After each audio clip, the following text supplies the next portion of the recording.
Hey everybody, this is Phil from Alabama Hot Sauce. That's alabamahotsauce.com on the web. I'm here at the Shoals Entrepreneurial Center, our culinary kitchen, and I'm getting ready to make hot sauce.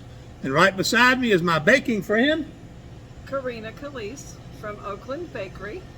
So I'm gonna make hot sauce. She's gonna bake cakes and cookies. But before we can get started, she has a specialty. She brews some great espresso. So to get us going, we each have a cup of espresso and we're gonna drink it down.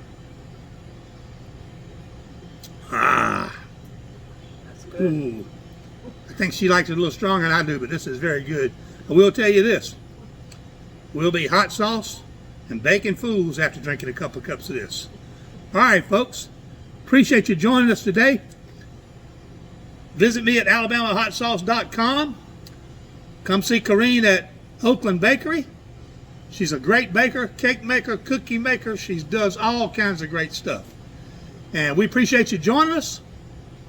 And we'll see you next time. Have a great day.